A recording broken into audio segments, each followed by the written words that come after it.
And we are live. All right. Everybody, welcome to the Repreneur Show, episode 3. We are streaming live on YouTube and Facebook.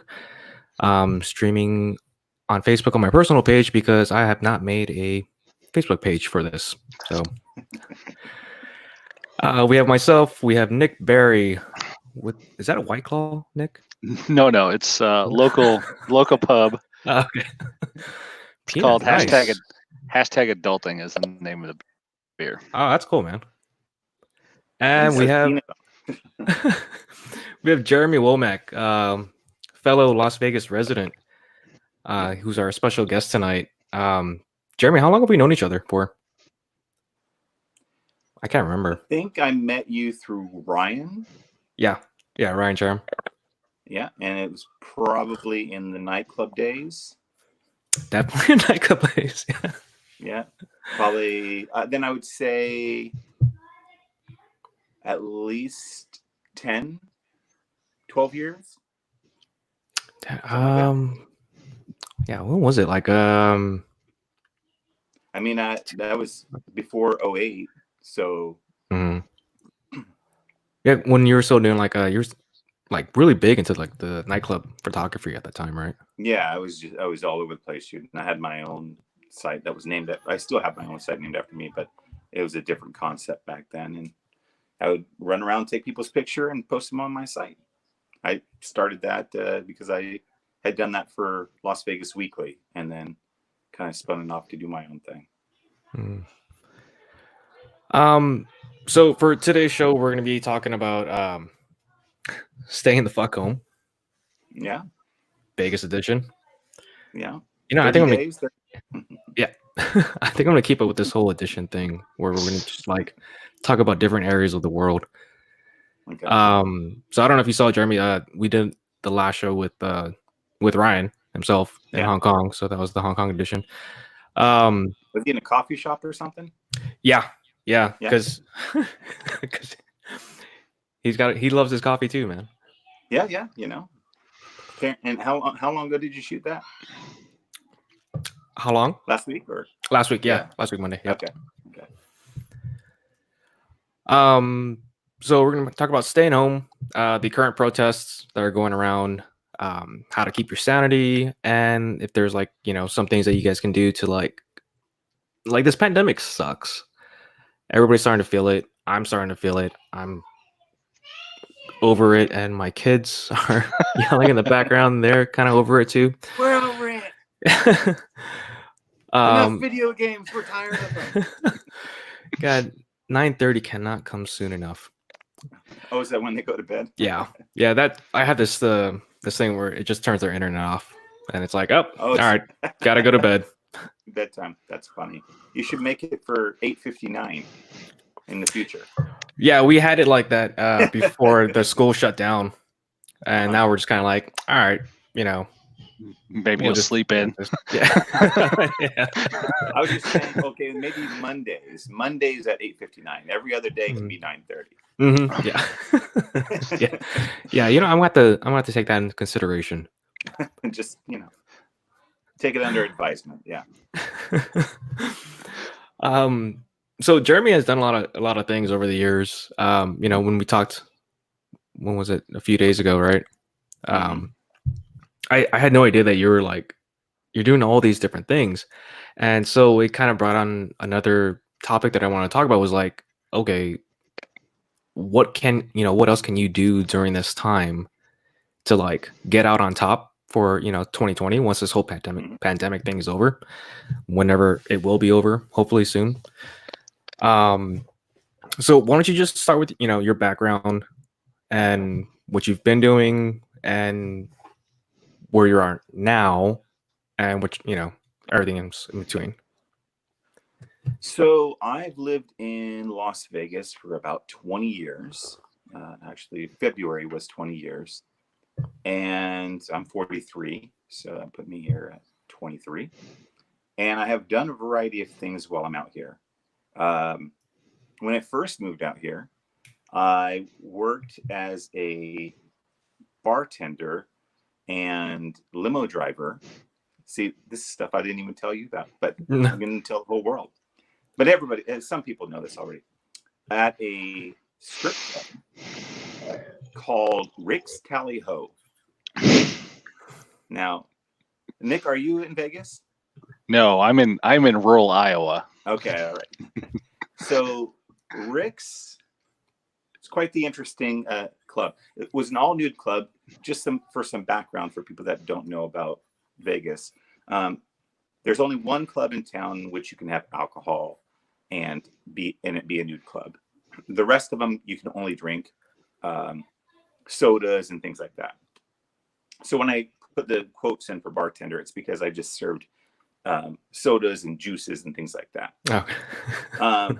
But the reason I even bring it up because it gave me a very, very good insight as to what I was to expect probably for the next 20 years of living here, what kind of place Vegas was, what to expect from its patrons and things of that nature. Fast forward a bit, I did valet attendant at some restaurants and some offshoot hotels and stuff. And I kept seeing cab drivers come into this restaurant that I worked at. And all the cab drivers would always say all this. I would ask them, do you like your job? You know, because it always seemed rather interesting to me because of the ability to, you were always moving around. You weren't stuck somewhere. And at the time I was stuck as a valet attendant, running around, moving cars at a restaurant. But I guess it was a natural inclination for myself to move about.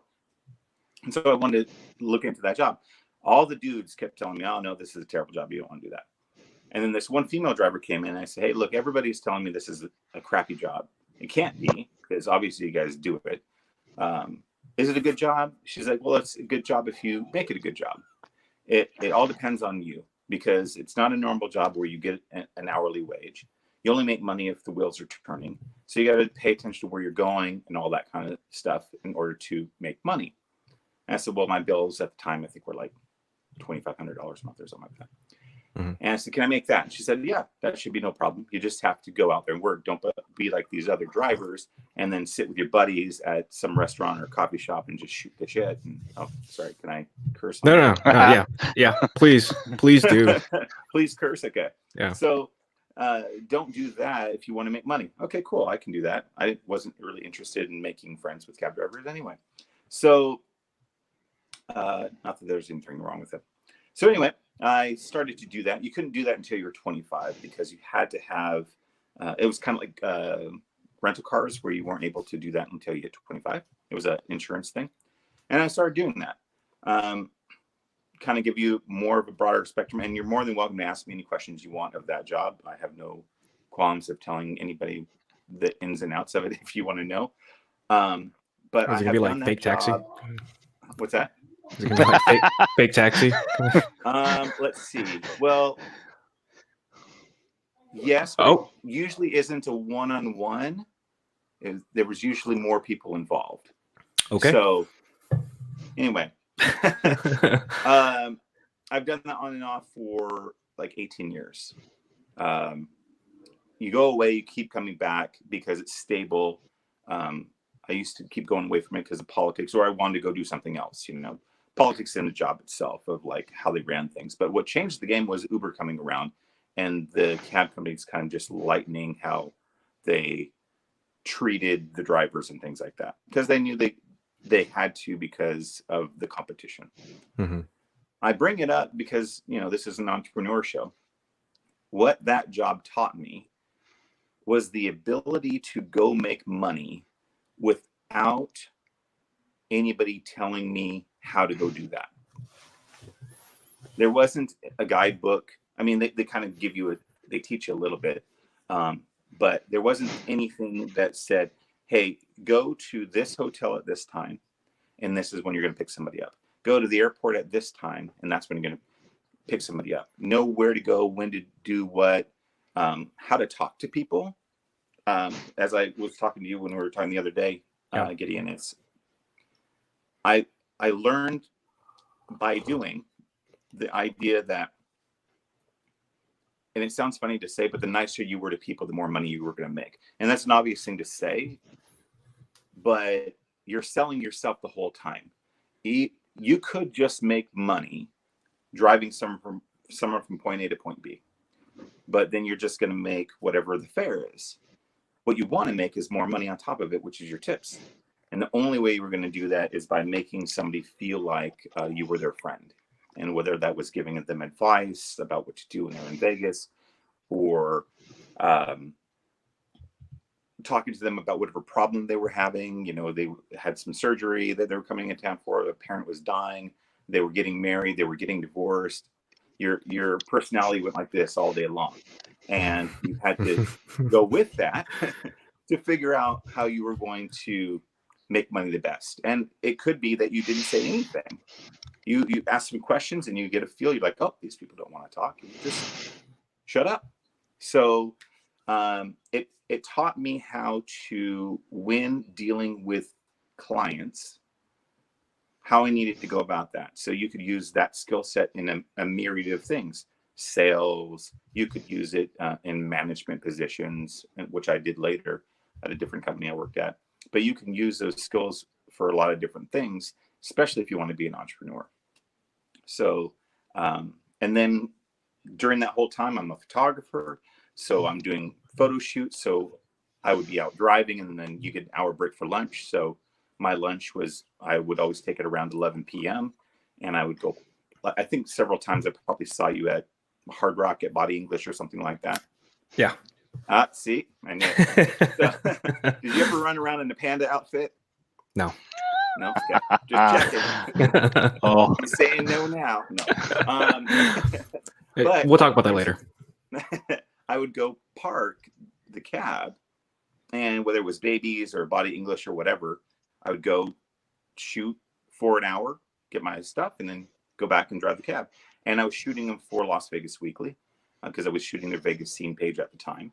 And I would go home after my shift was over at like 5 o'clock in the morning, edit them, and then when I had a free time, go drop them off at Las Vegas Weekly. So I did that. When doing that, it led me to get to know a lot of. Also, if I'm talking too much, say something. You're more than welcome to interrupt me. So I met a lot of PR people doing that job, because it was a lot of times the PR people that were letting me into the club. And by doing that, when I wanted to do new projects, I would go to them to see how we could work together. And so I launched JeremyWomack.com because at the time, and I mean, he's still popular to some degree, but Perez Hilton was well known, and he's obviously was doing a celebrity blog. I said, well, why can't I do a blog about Vegas? At the time, no one was doing blogs here in Vegas. They were doing newsletters. And so I launched just after my name, kind of like what he was doing, and posting all my pictures there and talking about what was going on in Vegas. And I really enjoyed that. Subsequently, I launched different sites like Las Vegas Nightlife Network, which isn't around anymore. My Las Vegas Entertainment, which isn't also not around anymore. But they kind of gave me a bit of a base for what I'm doing now. And what I'm doing now is a website called Travelivery. And if that sounds weird to you, just think of the word travel and delivery and smash them together, and then you have the word. And the concept of that is it's a business directory / entertainment and travel news. So it's a combination of all three of those things together to make a site that the concept is there's the main site, and then there are individual city sites. So like there's a Vegas site. There were other city sites that I had. I just changed my my hosting, so those kind of got put on back burner. But that's the main site and Vegas site are up now. Anyone can go look at them if they want. TRAVELIVERY.com, and that'll take you to the site. And that's in essence what I'm continuing to do while staying the fuck home. So there's my quick 18 years of information, and you're more than welcome to dive individually into those things if you would like. Honestly, I when you said you were a cab driver in Vegas, I'm like, he had to talk to so many interesting people, but then I was like, I think anybody who has an app idea needs to go be a fucking cab driver just Sure. for 6 months. Yeah. Just Sure. because that's anytime I talk to anybody, like I have an idea, I'm like, okay, well, who'd you tell about it? Well, I don't tell anybody. I'm like, tell everybody. Tell fucking everybody. Don't hold it in. Yeah, the funny thing is about you bringing that up is, so what I gathered the consensus was that most cab drivers are dumb, and they would talk about all sorts of things, and you would pick up little ideas all the time. Oh, that's interesting. Keep talking. And they were talking amongst their buddies or on the phone or whatever. Yeah. And you're just some person that's driving, and they're like, who cares? This guy's not going to take any of these ideas that I have and do anything with them. So yeah, you're right. Yeah, I would suggest, even if you're not wanting to do an app, I would suggest anybody do that job, because like I said, if I am going to attribute any, even though I have had my frustrations with the industry, I'm going to give credit where credit is due, and that job helped me think outside the box, think that the possibility that I didn't have to have a boss was there. Because at the end of the day, my day consists of this. I go to the cab yard, punch in my number on a computer, it spits out a ticket. I don't have to talk to the supervisor. I don't have to talk to other drivers. I go get my car, I check it out, make sure it's good, take it to the guys to check the engine a little bit, go get gas in it, drive around for 12 hours, go do my numbers. I keep everything on a spreadsheet so I know kind of what I'm making. Drop my money in their little safes that they have there, and I go home. And the whole entire time, the only people I talk to the whole entire day are my customers. That's it. So for me, if I go to work at another job, if it doesn't have those elements, it bugs the crap out of me. You know, like I was the market manager for a restaurant delivery company called Bite Squad out here. We launched a lot of this whole restaurant delivery stuff before anyone was doing anything here. There was no Uber Eats out here. There was no DoorDash, no Grubhub, no nothing. And people thought we were wacky because what do you mean? Who's going to order our food? All people order are pizza and Chinese food from delivery. I'm like, yeah, I know, but we're taking it to we're trying to get barbecue and Indian food and all that. But when I was in that job, what I liked about it was me that ran the city. What I didn't like is, and hey, maybe he'll see this one day, but I didn't necessarily like my superior, who was just one step down from the owner. And I like him as a person. I just thought he micromanaged too much. Mm-hmm. And my feeling is just like with anything, and because my job was to hire and fire any of the drivers and train them and all that, and restaurant relations I had to deal with. I had to also deal with vendor relations. So it was my job to cover everything. And my feeling is if you hire someone to do a job, let them do their job. And if you're sitting there micromanaging them, you feel like a parent. I'm a 40-year-old man. I don't need you to tell me, little ticky-tack stuff, especially if I go, hey, I've got a bigger thing over here that's more important than this little rinky-dink thing that you would like me to do. I will get to that when it's not as important as what I'm doing over here. So those things. But it was like, just do the job yourself then if you're going to micromanage. Well, I thought that too, but he had military background, so I understood it to a little degree. You always tell the ranking person to get that shit done, and just do it. Expect it's going to get done. That's what I'm saying. So I understood where he was coming from. It still bugged the crap out of me. So I wonder if he was an officer. He may have been. Probably.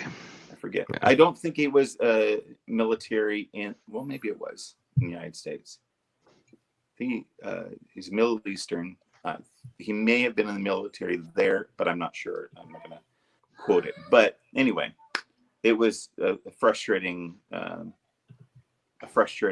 situation, me dealing with him. Like I said, liked him as a person, but when it came down to business stuff, I didn't. But again, like I said, I was spoiled from doing the cab driving.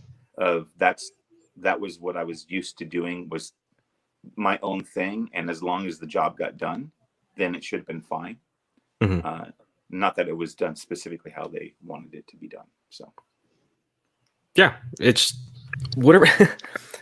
Results, right? It's just results. As long as it Right. gets done, right? It's like, and it doesn't matter like the way you go about it. I mean, some people, I don't know. So like I have a dry cleaners, and I've tried training multiple people to do my job, and my job's not that hard. Mhm. It's like be personable, taking the clothes, just make sure you're counting right, tag Mhm. the clothes, and then it's like really simple, right? I can teach anybody to do Right. it. Right. At the beginning, though, I will admit, like I was having little issues with like I wanted certain things done a certain way, Mhm. even though it didn't really affect the outcome that much, right? Right.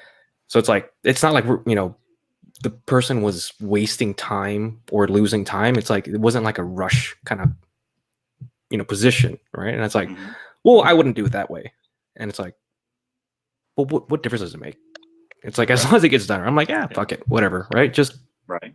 you're doing it your own way. As long as it works, great. Yeah. I think that's a struggle. I think once it comes down to a business owner trying to hire a manager, they're never gonna love it the same way you do. And as long as the job gets done, that's what everybody needs to learn. As long as the job gets done right, Right. and Mhm. the end result is what needs to happen, I think that's a struggle. I think that's every person that becomes into a place of power and has to start delegating work out. Doesn't matter the level or position. I see it with my own kids. I mean, I see them, um, but I think it's a human trait that people just have to get used to. You learn a lot over the years. Another thing I had at a time was a pool cleaning business, which I know it's God, you're all over the completely place, man. all over the place. Yeah. I had bought it from a friend that was moving. But anyway, I had it for a while, and then my buddy needed help. So I said, well, you can clean my pools, and I will give you some of the income that I receive from the customers. It was a bad idea because subsequently I ended up losing 6 clients while he was doing the job, and nonstop calls like, "Hey, your guy didn't come out." I'm like, so then you confront them. You're like, "They said you didn't come out." "No, man, I was out there." So Mhm. I have found that in order to, if you want them to do something specific in a specific way, you need to pay according to what you're asking. Mm. So the job could across the board be X amount of dollars. And you could say, well, this is a low paying job because I'm just asking you to do these little tasks. So you get this amount of money. But I found that if you pay them a bit more, not only are they happier to have the job, because they're like, damn, man, I'm making X amount of dollars to do this. This is easy. They're not going to want to screw up the job. And they're going to do it exactly how you want it to be done. But if they feel they're being underpaid or paid just enough, they tend to have an issue. I saw it with the drivers for the delivery company all the time. When they saw they were making decent money, they would, you say jump, they say how high. But if they ever felt like they weren't being paid appropriately, or they felt shenanigans were going on behind the scenes, then that became a problem. And so, that's what I had learned from that. I think the same holds true for cab drivers. Like, for instance, one of the reasons I went back is because I was able to get my seniority back and insurance and a vacation and a bunch of stuff that I otherwise wouldn't have gotten. And so I looked at it and said, hey, I got a good deal here. I'm not going to screw this up, no matter what the job was, because I felt what I was getting out of the arrangement was equal to what I wanted out of it or higher. So if they feel that way, I think that they will perform at a better rate. So not necessarily, I don't even know what your situations were with the people at the dry cleaners, but that's what I have found in all the jobs that I've had, whether they were cab driver or the manager or pool cleaning business or whatever. If they feel they're making equal to what they want or better than what they think they deserve, they will outperform all the time because they don't want to lose that gig. And I don't know, man. Some people, they just good. Well, so to touch on what you're about to say, there are some people that are like that. But what I would also say is if you are shooting higher, then you wouldn't even consider somebody that's down on that level. You might consider them on that level if you say, just arbitrarily, not even saying this is what you have, but let's just say you go, it's a minimum wage job. So because you don't really do anything. And that's what I'm going to give you. Well, that's what you're going to have come in. And that's how you'll view them. But if you're like, if it sets this higher, then you're going to only talk to people that will perform at that level, and then you'll get more out of them that way. The ones that are lackadaisical or don't care, they're just doing it for the 3 or 4 months until they can quit and get unemployment. You're not even going to see those people. You're just going to see the people that are interested in saying, hey, this is cool. I want to make sure that this business does well because I like my job. Yeah, I do. No, I completely agree with you. I mean, I have one employee. She's been with me for coming on almost 3 years now. Probably like the longest working employee I've had so far. But she's amazing, and it's like, and I pay her accordingly. Well, I like to think I do. I try to, give her a raise as much as I can. Yeah. No, well, I mean, even during this whole shutdown thing, she's like, dude, like, I want to help you out however I can, Okay. And I'm like, God, I love you. It's just, but the two other employees How do that you I had, show her that you love her? I don't want to talk about it on air. Is it like the panda thing too? Yeah. And the fake taxi? Okay. Got it. Yeah, I think so. One of the things we struggled with, we were looking last year, we were looking to hire, we were building our marketing team, and we're trying to find a designer. We're trying to find a copywriter. I was coming into moving from sales over to the marketing to kind of run the technology side of things. And we were struggling really, really hard with finding a designer. And our problem was backwards. We were looking for a creative director, someone with the designer chops, to kind of get us, fill in the gaps of where we've identified and start helping fix UI UX stuff. We were hiring and paying to this creative director role. We weren't getting any applications because our market only had designers. So we had to hire a designer and bring them into and make them a creative director. We had to lower our pay rate because all the designers in the market in our area were just not, they didn't feel qualified enough to apply for a creative director role. It was crazy. It was just the dumbest thing I've ever was like, you could have probably made 20 more grand a year if you'd have just applied on the same thing you applied with. Right. People don't think like that though. No. They were only looking for the role that they were. Director, I've got one for you. Nope. He is the designer we hired. He is our, he rebuilt our website. If you go to maskhelpers.org, he did the entire UX and UI, logo, everything. Nice. And had it all done. He had the framework and prototype done in 2 days.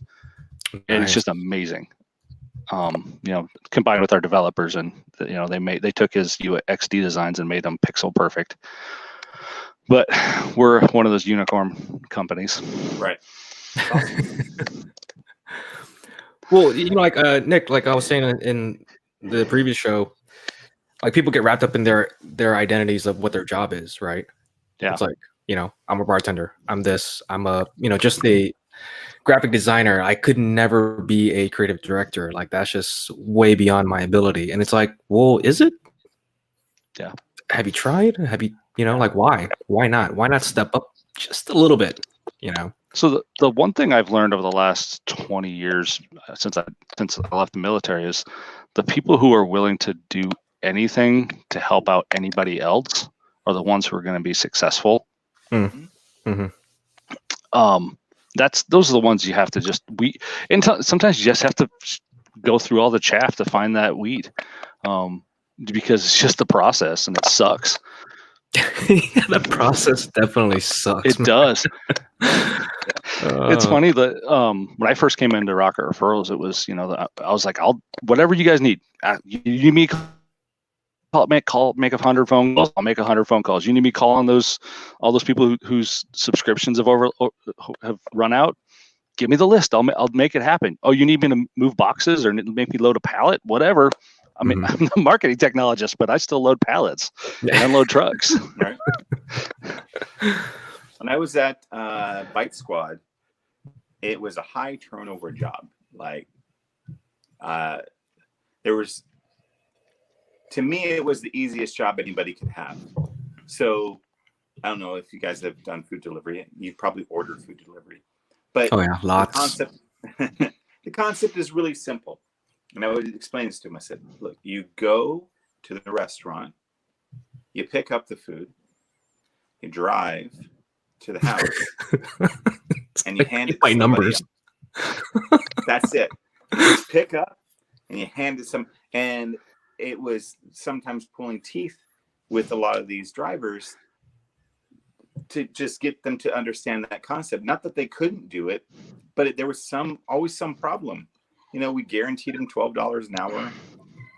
We made sure that, they had, uniforms and things like that. But sometimes those simple jobs, it's hard to even find good employees to do those. Yeah. Well, I think in the last 2 years, we've been at peak employment. Prior to 2 months ago, we've been at peak employment, and people have so many options. They can go work in a call center for $12-13 an hour and just sit there and just be brain dead and click buttons. So it's a struggle, I think, with all what I would like. $12 an hour to me at this stage for an adult is an entry level job. Sure. It's like, I empathize with business owners dealing with entry level. Yeah, we had 60 drivers, especially retail employees. And I'm sure that turnover was just insane. Which was odd to me. Like I said, I started off doing the job before I became a market manager, and it was the easiest job I ever had. Mm-hmm. I mean, you didn't have to even talk to anybody. The tip was already done. You didn't have to perform. You didn't have to do anything. The steps were pick up, here you go. Pick up, here you go. And you listened to your music when you drove around. And it wasn't, I was compared to driving a taxi. I said, look, there's not going to be anybody sitting behind you with a potential gun or knife. Like the spaghetti. Or vomit. The spaghetti's not going to attack you unless you slam on the brakes too hard and it flies into the front. Mm-hmm. So you're good, man. No one's good. Yeah. I mean, and you're generally delivering to decent areas because, you've got a delivery fee on top of the food fee, and then there's a tip, and you start off with a $25 order and ends up being $35, $40, after everything. So I don't know. It was definitely interesting doing that. I think I say this a lot, and the general public, like I believe in human beings. No. Okay. I want everybody to understand this. I believe in human beings. The general public is stupid. That's true.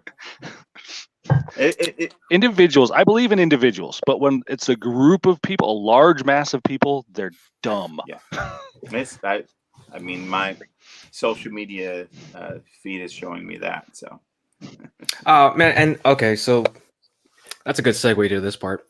So, Jeremy, part of the reason why, I wanted to bring you on, because one, I saw your Facebook profile and it was hashtag stay the fuck home, right? Yeah. And I was like, the banner on my picture. Yeah, the banner. Yeah. And of course, just seeing your memes and your posts and things like that, and I was like, yeah, I agree with everything you're saying, man. And I was like, oh, I gotta get this guy on. So when this whole thing first started to emerge, I guess, toilet paper. Toilet paper, yeah. You want to talk So about general public? Like, let's talk about toilet yeah. paper. The only thing I would touch on that is the after the fact of me reading a Medium column or post talking about why the toilet paper is probably a bigger issue than we think it is, simply because people just aren't shitting at work anymore. And so they are doing it at their house. And there's this weird disconnect with the toilet paper.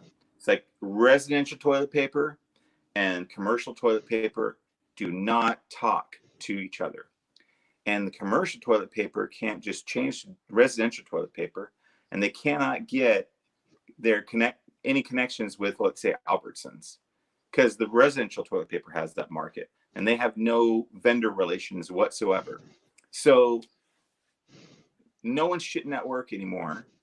Everyone's at home, and they really feel they're going to run out. I still think it's stupid, because I don't know about anybody else. Probably everybody else is in the same boat. If you're at home, your toilet's probably really close to your shower.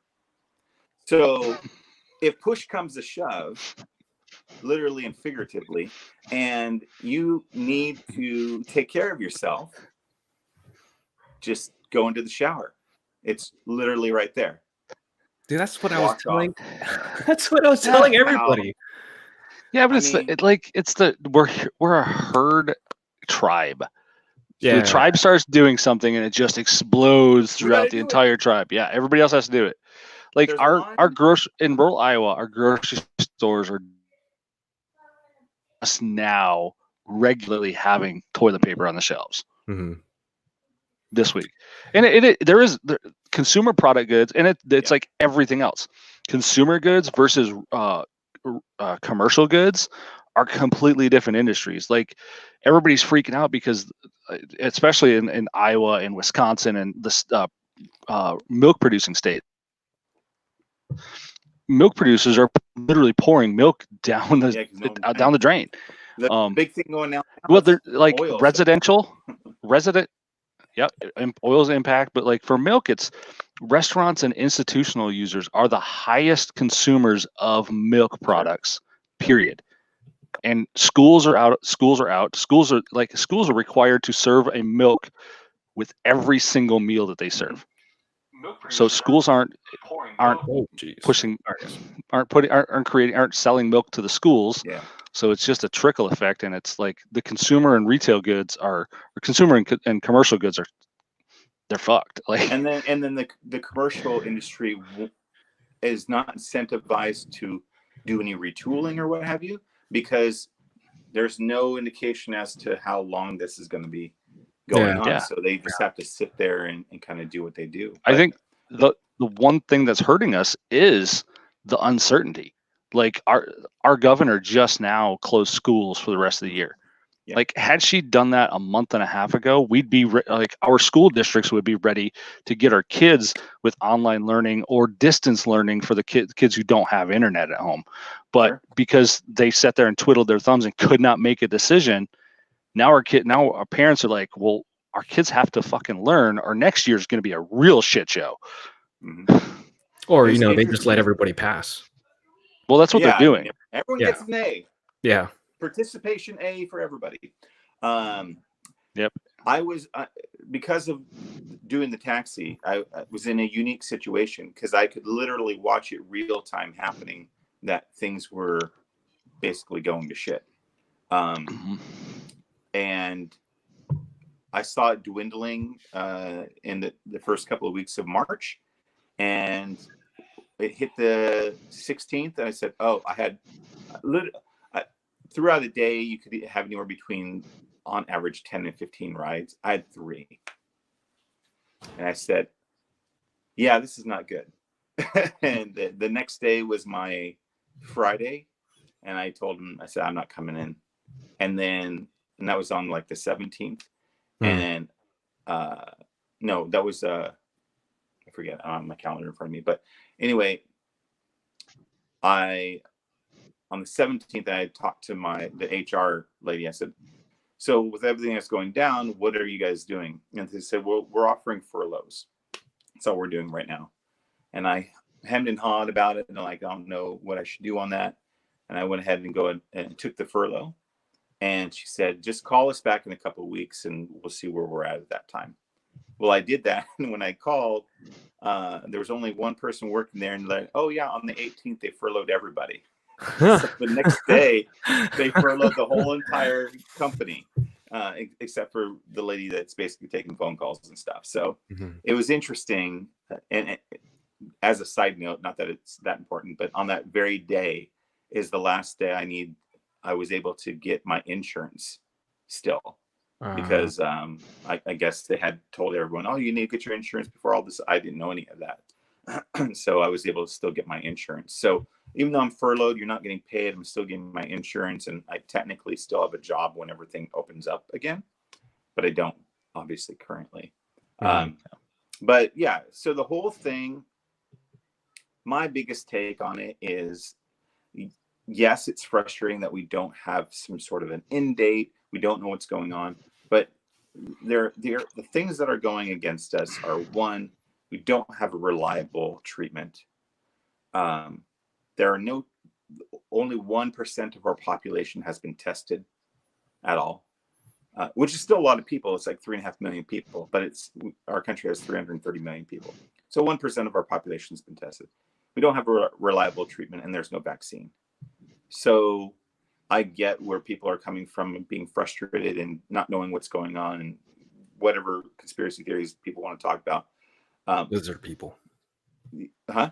Lizard people. That's the lizard people, right? They're 5G. It's all done to keep us at home so they can go grab people at their houses. But whatever theory anybody wants to come up with, I basically say, at the end of the day, it doesn't make any sense for the powers that be to want to shut down the entire economy, because guess what? Powers that be make money off of all of us.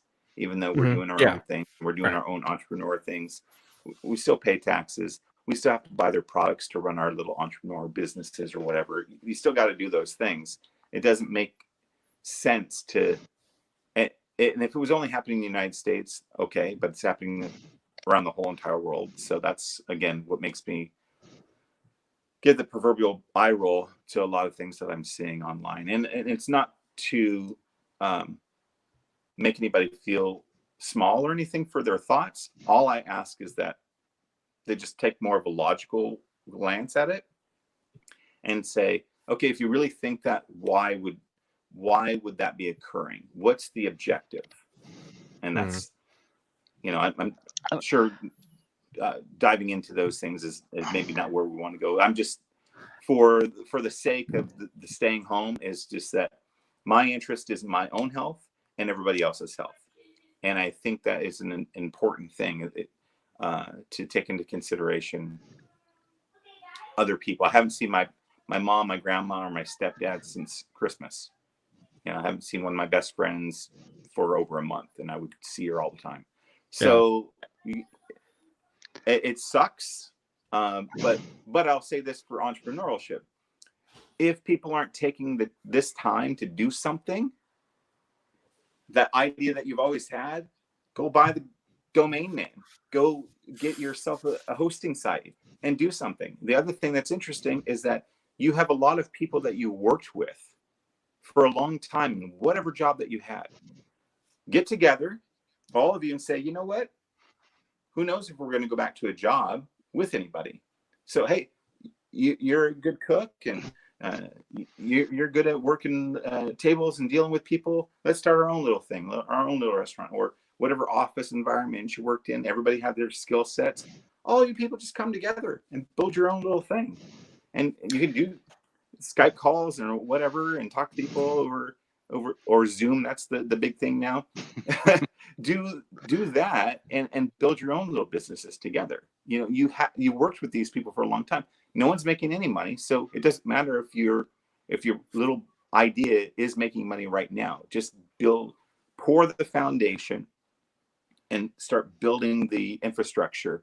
And then when the race starts again and the gun fires, you're ahead of everybody else. Yeah. So Jeremy, 3 years ago, I had this. Go ahead, 3 years ago, I had this little bug put in my ear about a blind restaurant. What restaurant? Basically Blind. a blind yeah. a restaurant with no store face, no front entrance, not even like you can't even come in and pick up. It's all reliant on delivery services, because this was like when Grubhub was starting and everything else, and everybody thought I was insane. And I'm like, It's a good idea. there's going to be a time when you can't come into a restaurant, or it doesn't make sense to come into a restaurant anymore. Yep. Anybody who set up one of these blind restaurants is just like, nothing's changed for us. Yeah. And it's funny because like Domino's is the perfect example of a blind. When's the last time you went to Domino's to get your pizza? Yeah. All those Like pizza joints. Yeah. Our local pizza, like Pizza Hut. Pizza Hut is going out of business because they have all these retail locations they're paying for that nobody comes into for their shitty buffet. Yeah. I miss those Round buffets. table. But Domino's is because but Domino's is killing it because they don't have the big real estate. They're paying for a kitchen and maybe a drive-up window, but the rest of it's just delivery. Little Caesars is very similar. They even have this whole rack system that you go in and then you've already paid for it. You just push a button and you take your stuff and go. So I think as far as restaurants go, there's two ends of the spectrum: the blind restaurant, or you have to go the complete opposite side. You can have yourself a standalone building, but when thinking of future restaurants, the things that you need to take into consideration are all four things. Sit down. In the future, it's going to be different, obviously. Maybe thermal cameras before people come in, or there's going to be huge spread out areas of tables, whatever the case may be. Sit down, pick up, delivery, and drive through. All four will need to be at your restaurant. If I had a restaurant, that's what I would have. I would have all four, because now you are able to hit all sectors, and you should formulate your menus to that. I understand, a lot of chefs and things want to do things a certain way, and they build around, I don't do delivery, there's no takeout, you eat it here, and I get it, but the consumer is what's going to tell you what you need to do, and all of those settings need to be covered. You have to have a special a section for the people that pick up that aren't delivery drivers, and a section for the delivery drivers. They can't even be in the same area. And then you have to have a drive-through as well. And if you have all of those, I think it would be a successful restaurant, whatever it happened to be. It doesn't matter if you had Indian food or sushi or burgers and fries. I think hitting all those it's just a new norm.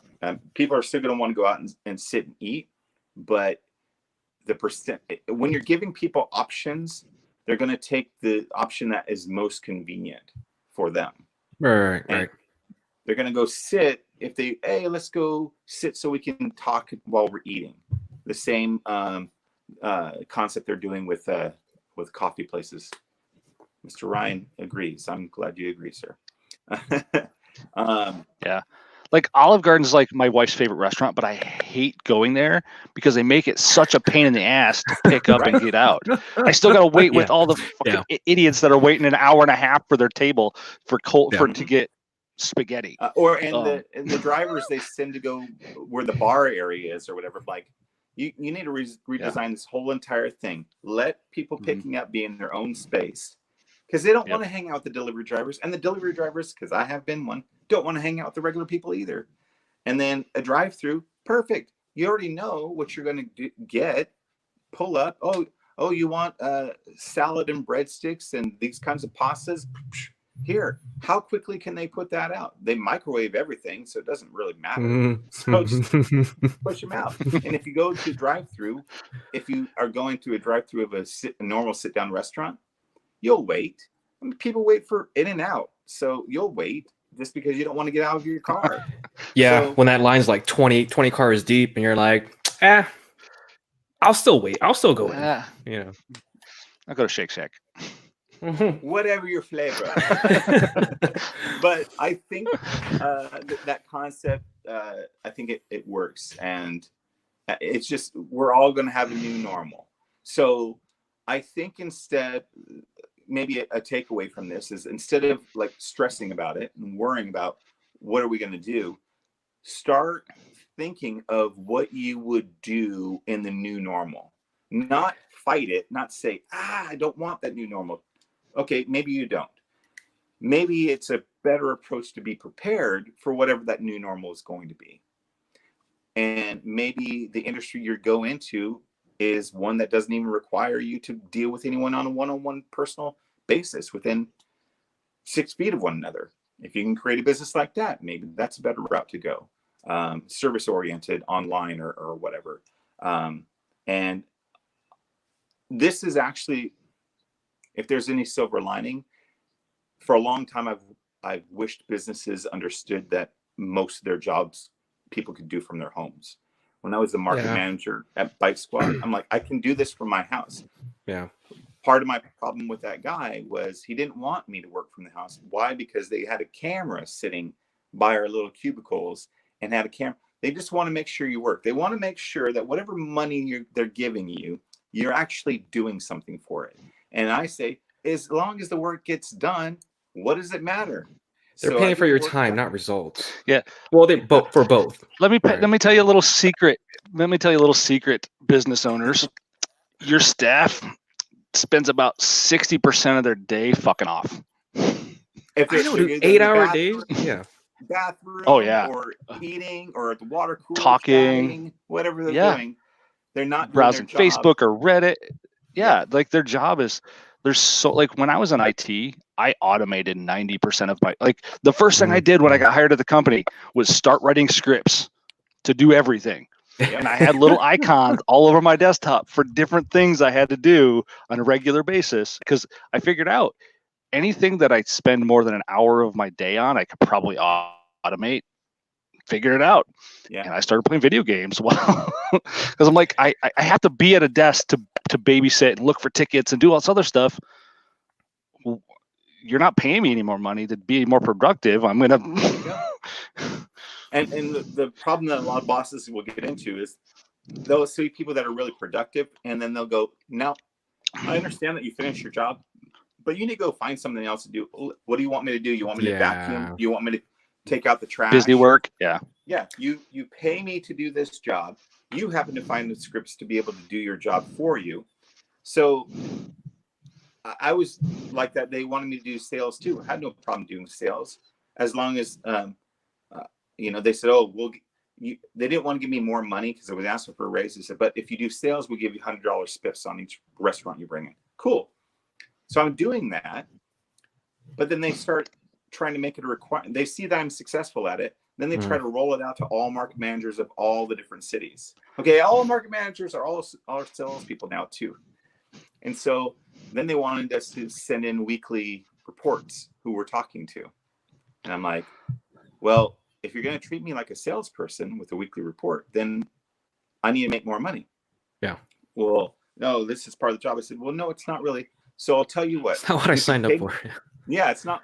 What I go, is it in my job description? They said, no. I said, okay, so I'll tell you what I'll do. I'll do my job and get paid for that. And then you can give me half of whatever you pay salespeople and my spiff. You don't have to give me their full salary. Just give me half of whatever you pay them and the spiffs, and I'll do that too. And they didn't want to do that. Yeah, so of course not. Yeah. They'll want you to do all these extra things thinking, oh, well, this person needs this job. And if they don't do it, then I can threaten the firing of them. But again, even those things are started retooling the way I thought of how I'm going to approach my own businesses in the future. Like, what do I want them to look like? If somebody says to me, well, what do you want your next 10 years to be like? I said, probably really no different than anybody else. I want to travel around. I want to take pictures of things, and I want to write about them and put them on my website and get paid for it. They go, well, everybody wants to do that. I said, yes, but are they building the infrastructure in order to be able to do that? I said, that's what I'm doing. So I could do my job from an RV or whatever. So I would say in this upcoming thing, whatever length of time it's going to be a month, 2 months, 3 months.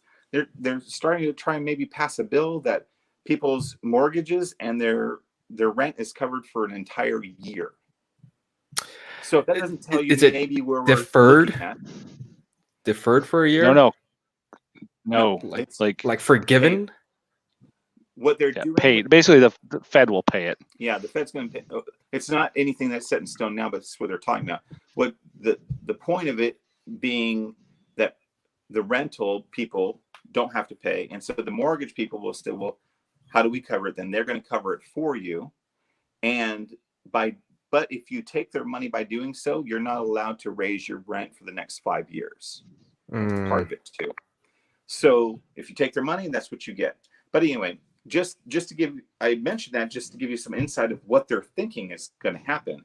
So if people are pissed off about 30 days, you might want to be ready for it to be a lot longer than that. Because if they're talking 12 to 18 months for a vaccine, that's what I'm saying. So during this time, even though it's frustrating, take it. And I don't want to sound like a broken record because I've seen this on social media a lot, to do something productive with your time. But think, like, how do you see your life? This has never happened before. So what a perfect opportunity for you to take something that's never happened before, no one's ever experienced before, and take advantage of it. Think of how you want your life to go. You're on pause. Everybody's on pause right now. Think of how you want your life to go. Do you want your life to, as soon as the gates open, you're doing the same job again? Or do you want to take something that you love doing? People would always say, well, how do you become an entrepreneur? Just whatever you like doing, go figure out how to make money at it. Well, I like to read. Okay, well, then read books and review them and put them on a website, you know? And as simplistic as it sounds, there are people that do that. So to kind of answer your your broad question, Gideon, is my thing is you can get frustrated at this whole situation if you want, or you can look at it from a different perspective. Every situation that you deal with has two ways of looking at it.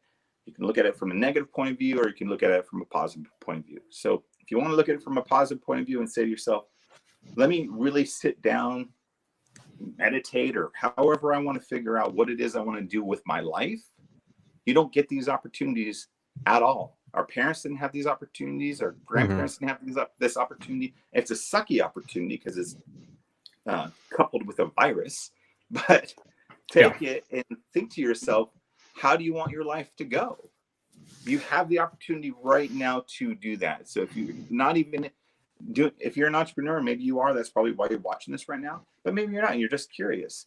Sit there and think of the things that you want to do, and you can go on plenty of sites. You can go on Masterclass and learn about things. You can go on lynda.com and learn about things. You can go all over the internet to learn about all sorts of things on what interests you.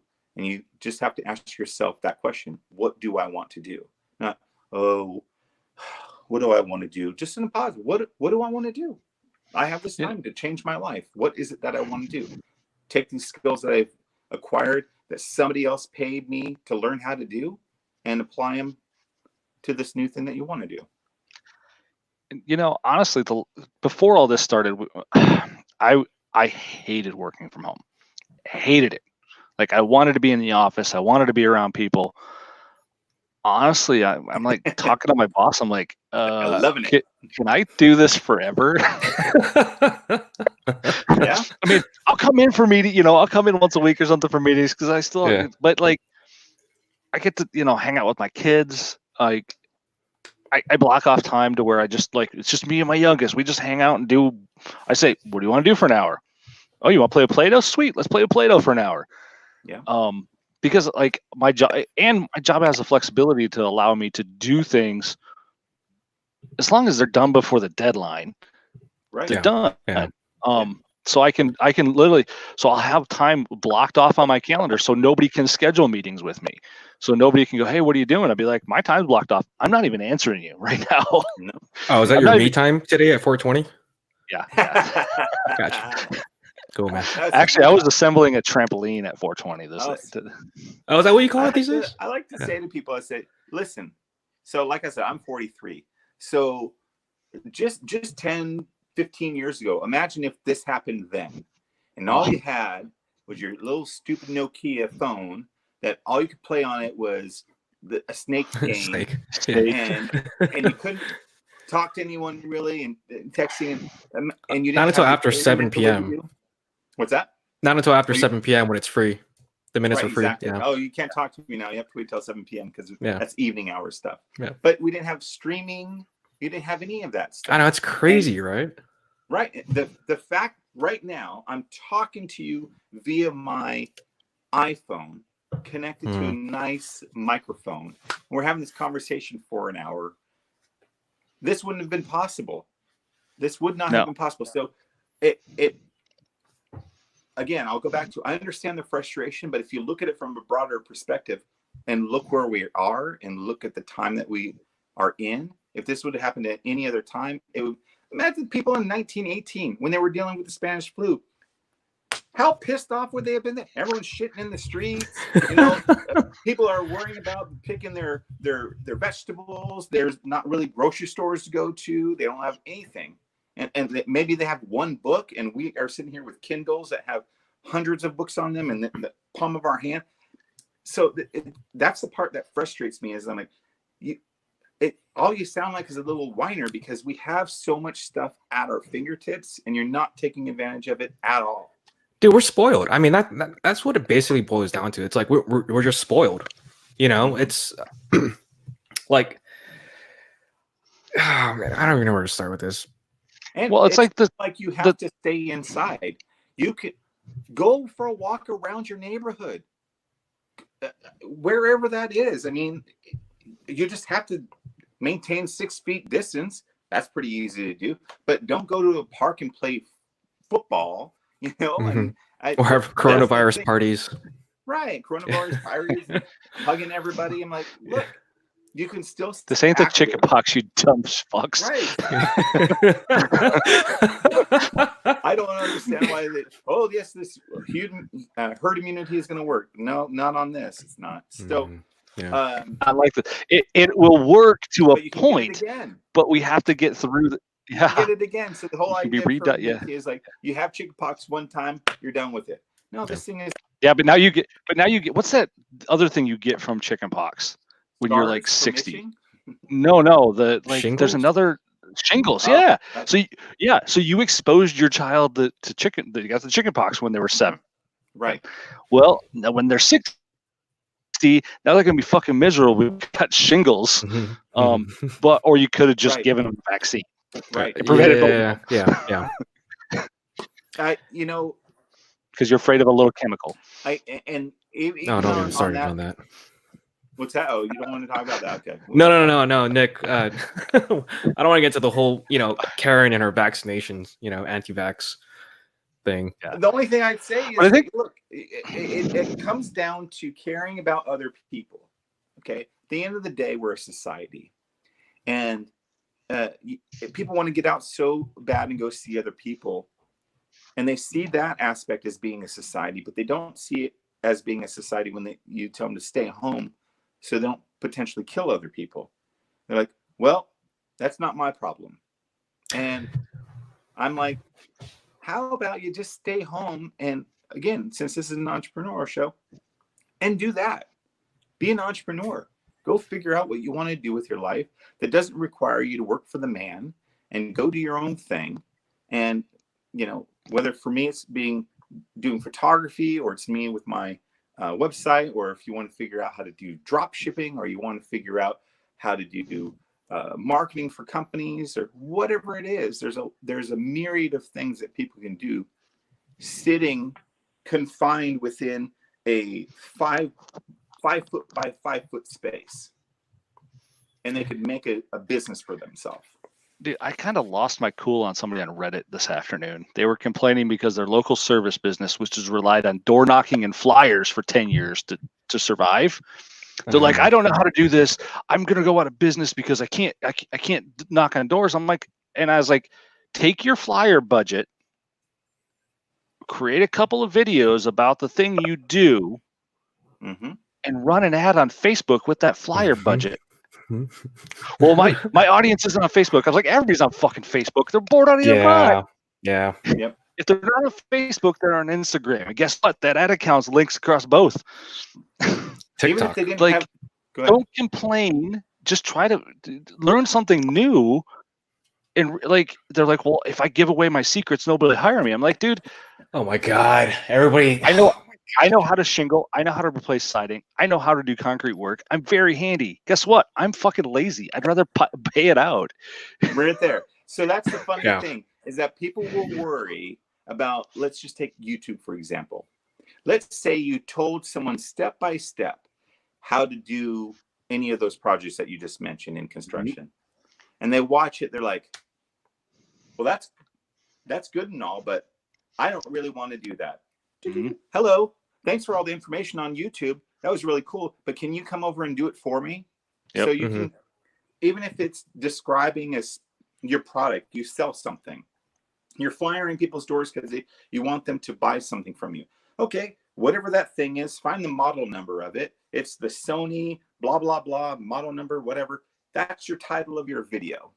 And then you talk about that product with that title in the video. And you know what's going to happen? People are going to go to YouTube because something's wrong with that product. They're going to type in the name of the company and what it is and the model number, and boom, your video is at the very top. And they're going, oh, this person knows what they're talking about. Maybe you have a little store on your website. Now they go to it. They're going to call you. They're going to ask you your opinion on, either fixing it or getting a new one or whatever the case would be. So you just have to think outside the box. And a lot of times, what's funny is that they will do those exact things that I just described themselves, but won't think that they could do that for themselves. They will be that person that goes on YouTube, types in something, learns about it, but they don't think that they could do that same thing with their own business. Or like you had mentioned, Nick, they think to themselves, oh, I don't want to give away my secrets. It's not a secret, man. You're just giving away information. And what people are going to take from it is, hey, you're cool, man. I'm glad that you were willing to give away your free information. And because you did that, I'm going to give you my business. Yep.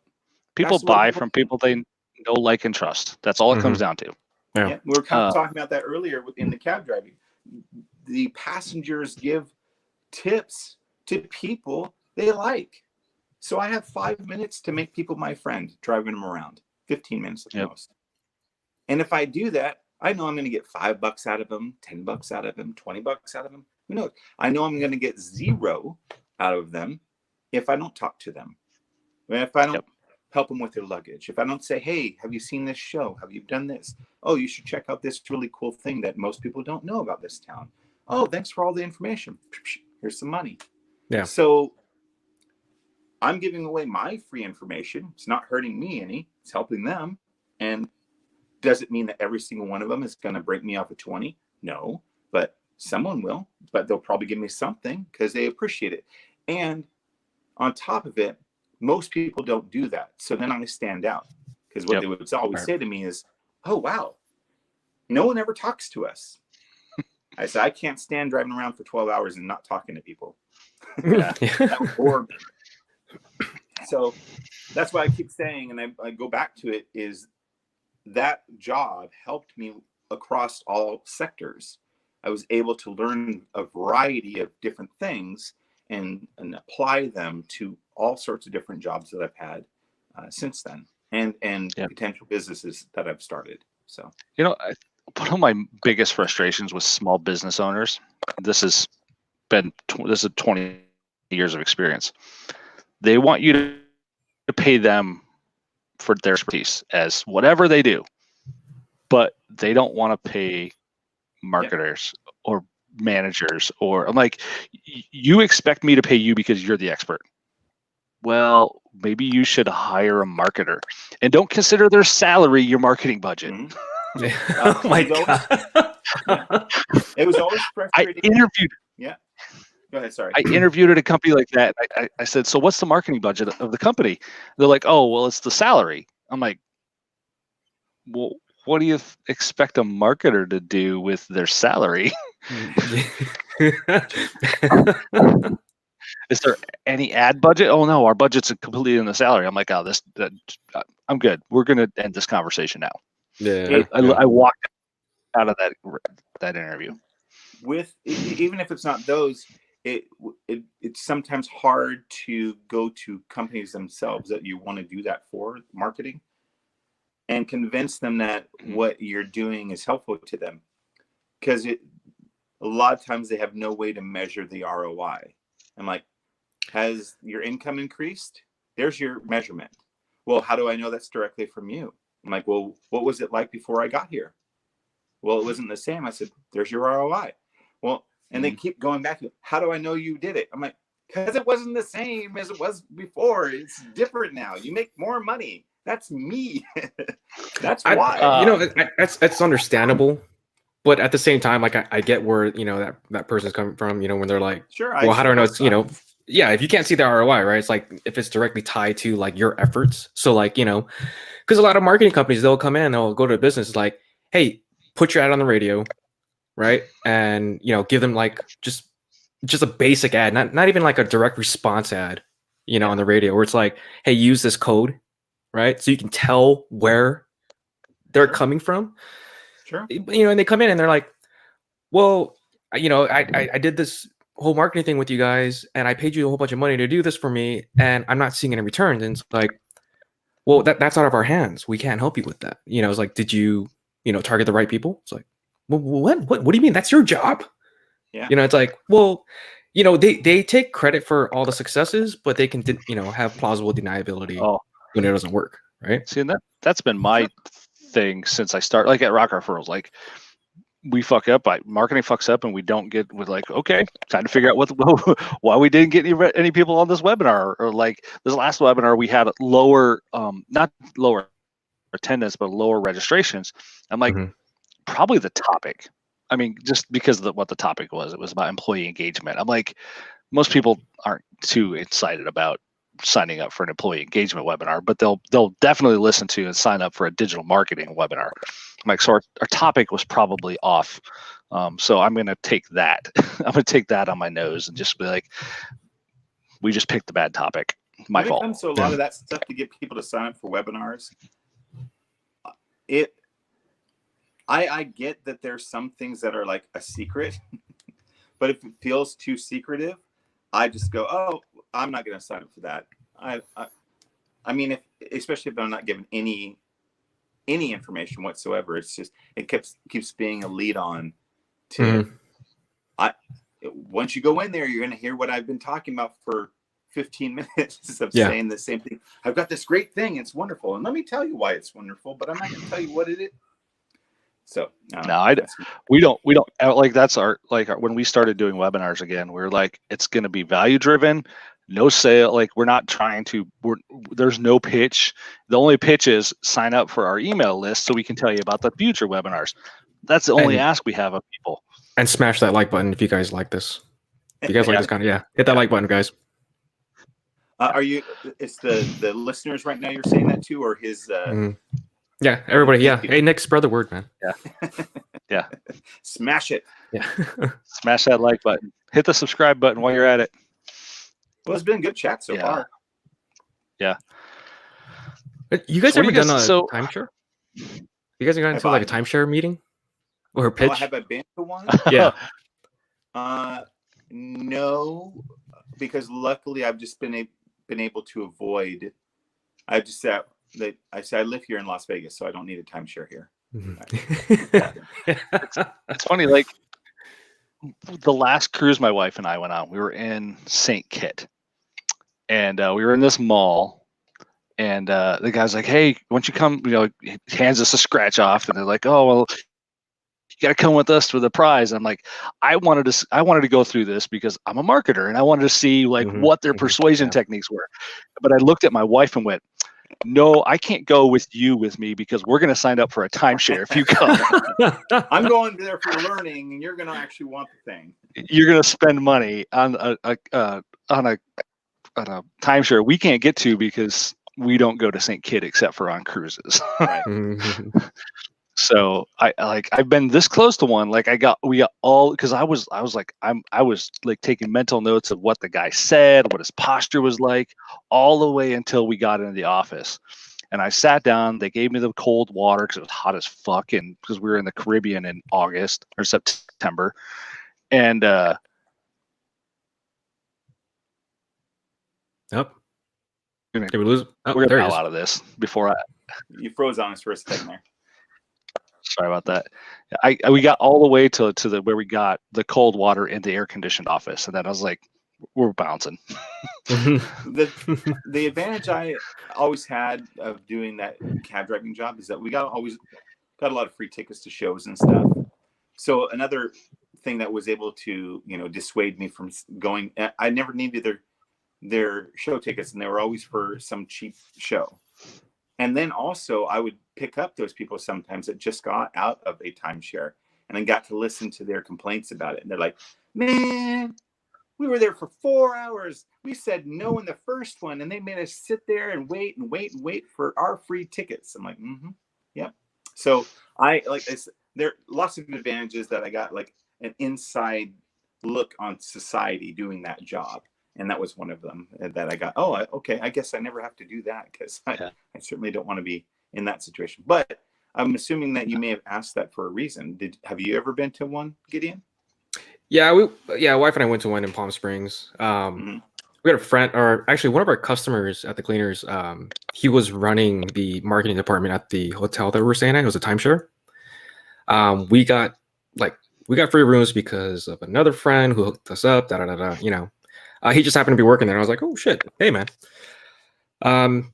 Super nice guy. Like, he hooked us up with a lot of things. He's like, look, I can give you these things, but you just have to go through the timeshare meeting. He's like, I don't expect you to buy whatever, it's like, but I just need this card back because it needs to be like signed or stamped or whatever, right? So we did it, and the part of the reason why I brought that up is because, dude, sales, like, everybody right now who's like, quarantined at home and you lost your job and things like that, or you're furloughed, or till whenever.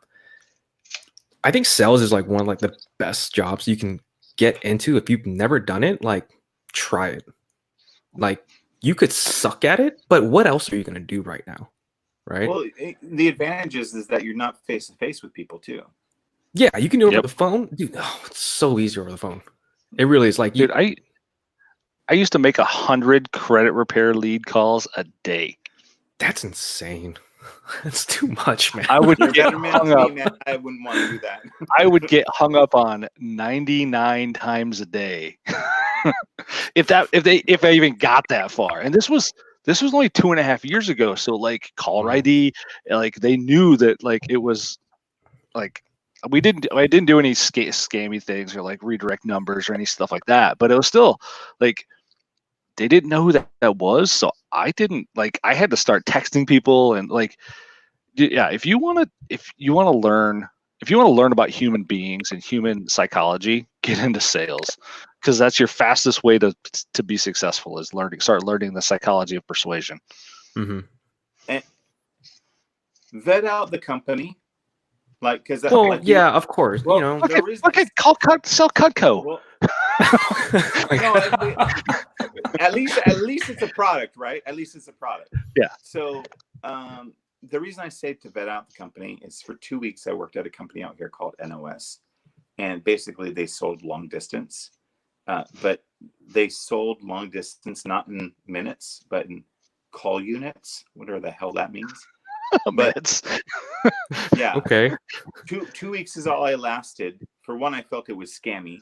But two, having a headset and when you're done talking to somebody and it starts ringing immediately again, made me go crazy. So there are some things to pay attention to about some sales calls, but there's a lot of work at home if you want to do either sales or doing support. Some of these call centers are going strictly working at home now, so you can do that too. But the reason I was saying vet it out is just know what it is that you're getting into. Again, like you were mentioning, scammy. Try to avoid those if you can. I don't know. There's just something I don't really feel comfortable with selling something to somebody that's ultimately going to screw them over in the end. I think you have to do it. I think you just have to like get it on your belt. Because otherwise, how would you know? Yeah, right. Because it's happened to you in high school. Well, that's why you gotta do it. You know how it feels. Yeah. So one of my jobs in high school was I sold picture packages for Olin Mills Photography. I don't know if they have that out in Vegas, I don't but know it if was they a have photography. ordinals, yeah. Yeah, so it was a photography studio. Originally started off, it was a photography studio inside Kmart. Hmm. And then the Oh. 90s, they split off and started their own. Like it was just they were like strip malls all over America. Mm-hmm. So I would literally just dial for dollars every night after school and get basically a bunch of pissed off people because I was calling them at dinner time. We're eating here. We don't want your pictures. Yeah, so that was probably toughened my skin ups to be able to, like, after I left the military, to go into insurance sales. Like Mhm. I was selling Aflac after the military. Yeah. Nothing like going to it, like, because I had to first I had to sell the business, pitch the business owner, convince them to let me. Then I had to sell it to their staff. Oh, that was miserable work. The hardest thing to get past for most people in that kind of job is the fact that people say no. Yep. And if you don't look at it as a numbers game and you think of it as you have to hit a home run every single time you're up to bat, then You're gonna ruin yourself like it's that. hard to do. Yeah. So Yep. you just have to know that, I don't know, 90% of the people are gonna say no, and almost like you're on the call with them to get them to the point where they'll say no. Because if they're not saying no, they're saying yes. So When I was doing insurance, it was my goal was to get them to know as fast as possible. right. Yeah. So I could move on to the But next then one. you're going to the next one. Yep. It was kind of a game I'd play with myself. How long before this guy tells me to fuck myself? That's a good way to look at it, right there. You called me 17 times. I said no every time. I don't care.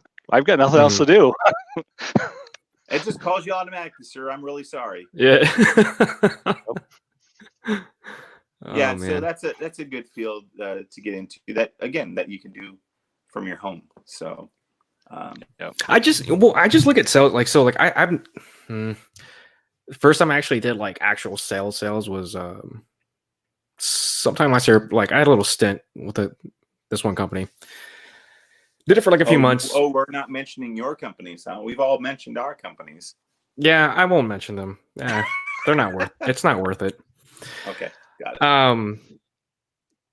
But I did, that was the first time I did like phone sales, right? And I was like, man, this shit's hard, you know? But then after like the first 10 calls, I was like, okay. You know, you just kind of run through them, right? Like I could do sales like through copy, which is, you know, like me being kind of introverted in that way. It's like I don't like people in general, but I love psychology and I love, you know, behavioral psychology. Sure. Like I like knowing why people do what they do. But you know, like I just, with sales, it's like you learn how to be sociable, you learn how to be likable. Sure. You learn, you know, how to like you know, not having like Asperger's, you know, like it just helps you in life in general. You learn to sell yourself. And at the end of the day in sales, that's all people are buying. They're buying who you are. Who they're buying, doesn't matter necessarily the product you're selling. They're just buying you. Again, it doesn't sound like it, but I'll take it back to driving the taxi. I'm selling myself for 15 minutes every ride to get money from them. And it sounds like I'm being their best friend. And I probably genuinely like the conversation I'm having with those people. But at the end of the day, I'm talking to them because I want to make more money. Yeah. So, yeah. And it's helpful in many aspects, whether it's work related or even just relationships with people. To figure out how to become a likable person and convey your message in a meaningful way so people can understand where it is that you're coming from. Very helpful. Even the reason I had that radio show before, I had a radio show a couple different times, but the one, including the one you were on, Gideon, is it just doing live helped me get into that mode of not having those pauses for a long period of time or just carrying on the conversation. And if I felt it was lulling, take it somewhere else. But I learned all that driving the taxi. So if anybody has gathered anything from this at all, and if the industry still exists after we get out of this whole quarantine, maybe go drive a taxi. You could drive Uber, you could drive Lyft if you want. The only downsides of those is that the plus side is that you can make your own shift and all that. So that is a plus. The downside is the moment you put 100,000 miles on your car, no one's going to let you get another car, and you'll put 100,000 miles on your car in a couple of years. So you've got you buy a 2019 car, and in 2021 it has 100,000 miles, and then you can't get a new car because you're completely upside down in that car. So at least in Las Vegas, you can go drive somebody else's car and run it into the ground. And if anything happens to it, it's their problem. They fix it. Even if you go in and they go, oh, your cab that you normally have is getting an oil change today, so you're in this cab today. You always are in a car, you're always working. Yeah. So, but take that, even if you go do Uber and Lyft, you can still hone your skills on being a people person. Do you know what one of the biggest opportunities right now is? Instacart. Yeah, it's huge. Instacart shoppers are. But that in itself, you don't have a lot of interaction. In the level that we're talking about. But I agree with you. It's a big deal. I would say if you want to hone skills on being good at being a people person, go into food delivery. So it doesn't seem like it, but there's two sets of people you're going to be talking to on every single delivery. One, the restaurant, and two, the customer. You get to work both sides of your brain, even though it may not seem like that. So one side of your brain is the customer. That makes sense. Hey, how you could give your niceties. Hey, order for Christine. Oh, here you go. Have a wonderful day. I made sure to put the forks and all that. Bye-bye. Whatever. And this day and age, it's more like you drop it, ring the doorbell, and you walk away. But you can still like wave at them or something from your car. But when you're at the restaurant, you deal with the restaurants on a different level than you would if you came in as a customer, because now you're in vendor relations. So the way that you're speaking to them is not in a way that you're going to go sit down and have a meal and they're going to, oh, hello, how can I help you? No, they're going to speak to you on a business level. And a lot of times, if it's mom and pop, you're going to speak to the owners or somebody close to the owners. So you get a different dynamic in both of those instances. Instacart, cool, but you're a lot more work of shopping for somebody, and then you just pay for it at the checker like you would normally, and then you drop it off. So there's not a lot of interaction. So doing food delivery will hone your skills two ways: being able to be customer oriented and know how to speak to people on a business level. So if you're at that restaurant picking up the food, and even though we have our distances that we have to do, a lot of the restaurants now put a big table in front of their door. You can't even go into the restaurant anymore. So the table's there, you wait outside, and then they put the bag of food on the table, and then you take it. But at the same time, if you're the only one there and you want to shoot the shit with whoever is giving you the food or whatever, you pick their brain about business or how things are going and learn that aspect.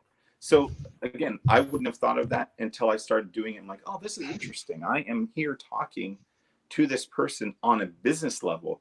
I wouldn't have this, even if you don't get into talking about business, you're still talking to them in a different way than you would if you went and sat down and ate. Because at that point, they're trying to make money off of you. When you're going to pick up food as a food delivery person, that transaction's already done. So now it's like, oh, here you go. Here's the food. And so then you get to talk to them like if you were a business owner. I guess maybe that's the best way to put it. It's just, this is how my brain works. I compartmentalize things. Yeah. So I take that little section and go, oh, that's what this is, makes this unique, and put it over there. So, well, that's kind of like it brought up an idea. You guys remember like TaskRabbit? Sure. Is it not around anymore? I don't hear about it anymore. Okay. You know, just how big basically, it is, but yeah, I've heard of it. Yeah, like having like VAs, right? But they're like basically your personal assistant, like locally. there's a lot of things that people can do like that, right? It's like go to your neighbors, just like, hey, look, is there anything you need help with, right? Do you want to go pick something up for you? Do you want me to take your car for a car wash? Whatever, whatever the case may be. And it's like start being like if you have the ability and willingness to do it, go around and help people do things that they can't do right now since everybody's like, locked in or they don't want to go outside for whatever reason. Mm-hmm. Dude, that's another thing. Like right now, like I think that would be like a very lucrative, thing you could do. And I don't know, it depends on how you want to charge or things like that. But and depending on your area or like the affluence of the community that you're in, So Go ahead. about would have been about 15, 16 years ago. I was living in West Texas. And the doctor my then wife was working for was paying a company to clean his car. They'd come to his office and Mhm. take it, drive it away and clean it. I've had that, yeah. I saw the dude doing the detailing at the power wash. Oh, nice. Meaning they drove the car to a car wash? To a self-service car wash. And he was charging him $200 to clean his Lexus. Dude, you can't knock it, man. Come to the office and they have the whole thing. Oh no, I was so impressed. Yeah, that's no. They were driving it to this little freestanding brick car wash station that you pay like $30 to like $20 in quarters to wash it, and taking that markup and like doing a quick, because he washed it every week, so it wasn't like it had to be completely detailed inside. It was dust it, Windex it, yeah, spray it down, and bring it back. And he was doing that for every doctor in that complex every week. There you go. He was making $3 or $4 grand a week. Yeah. Just lost you. Hey Gideon.